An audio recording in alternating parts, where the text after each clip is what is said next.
I've had enemies before. I've lived in bad parts of the world before. So like people coming at me with stupid messages on the internet and, releasing articles about me, calling me one thing or another. It really doesn't bother me, but it's not hurtful. It's just disappointing. Yeah. You're like, guys, open your eyes. When I say, don't be a brokey, learn how to make some money, level up, it's not about money necessarily. It's about, I believe if you're a young man in this world and you don't have your financial situation together and you're not part of the top 1%, then you're not going to attract the top 1% women. You're not going to meet the women with low body counts who want to love you and start a family with you. If you stay a low quality man, you're going to meet a low quality woman, start a low quality family, and have a low quality life. But I say it in an abrasive way, and people will cut clips of me or my brother saying, don't be broke, make some more money. You don't want to be a broke, you don't want to be a loser. But I'm not trying to upset anyone. I'm just trying to show people the way that I think is to a better life and a more productive, more healthy, more happy life. But it's not what you say, it's how you say it. You say it like you're broke. And like, to me, that's has motivated me since I started finding your videos and the Tate speech, all the emergency meetings. I've been watching it. And at first I watched it. You can see, like, you probably saw my first reaction to your podcast. At first I was like, you were wearing this is a $10,000 suit. Like, not all suits are the same. And I'm like, oh, this guy's so materialistic, blah, blah, blah. But then I kept listening and I realized the message is like, yo, this guy's way richer than me, has more life experience, as a successful fighter. Why am I going to sit here and cry and try to cancel him? I always wanted to be a fighter growing up. I grew up wanting to be a boxer, and I was told that was a violent tendency and I wasn't able to pursue that. And now I'm 23 and it's never going to happen. So boxing keeps you non-violent. Boxing keeps you non-violent. It's a good place to release that aggression. It's a good place to teach you discipline and everything. I've been going to a gym now, but I didn't get to do it when I was a kid. It is what it is. Yeah. And so instead of listening to you and getting mad all the time, I kept listening like, okay, they clearly know more than me. Why am I going to get angry at this? I want to start changing my life. I want to become better. At the time when I first started watching Tate's speech, and the emergency meetings, I was like still smoking weed every day. I wasn't, I was doing okay. I hit 1 million subscribers on my main channel, but I was just getting into streaming and I was like still kind of lazy and everything. And that kind of like lit a fire in my head. And I was like, yo, I really got to step up my game. Like, it's either now or never. Time is money. And since then, like, I've had the most successful month I've had. I've cut out, like, I don't make excuses anymore. I'm talking to more millionaires. I'm putting myself in the right circle. And I know, and what I want to show, because you already blew up as a millionaire. I blew up as a brokey. Like, I still have, I had a good month and I could finally pay off my student loans. So what the chat's going to see and what people are going to see who watch me is my transition into becoming a multi-millionaire. And I've been saying it every stream, like, I'm broke. I'm a fucking brokey, but watch me. Clip this again in a year. Someone post this on TikTok in a year when I'm a multi-millionaire. And if they see me, and when they do see me make that transition, it's going to be like, yo, he did it right in front of our eyes. And I am in the same exact position. So, my fault. They could choose to hate, or they could choose to change their life. That speech you just gave about, I'm not smoking weed, I'm attacking the gym, I care more about money, I'm networking better because I've been watching you and Andrew. That is 99% of the feedback I get about what me and Andrew teach. It's just the people who talk shit about us are louder than those people. I'll get a private message saying, look, man, you changed my life. I was dealing badly with this. I was dealing badly with that. Now everything's much better. It's back on track. I mean, you gave me a similar speech just 1 second ago, and that makes me smile. It really makes me happy to think that I have something to teach young men.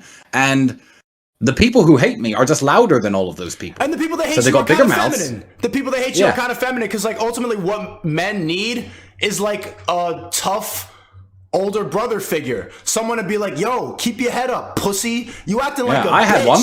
You're acting like a bitch. Wake the fuck up. Someone to punch you. We don't need to be sitting in therapy talking about our feelings to get better. We need to say, get up.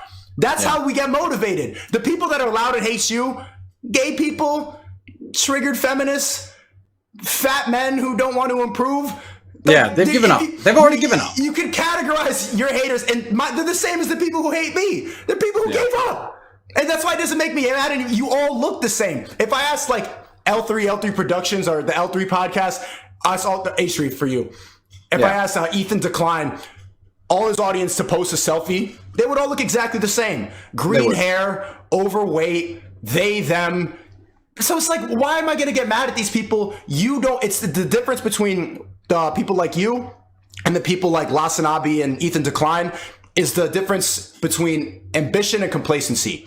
You're promoting ambition, and we're seeing the results. People do not want to change their life. People would rather stay in the position that they're in.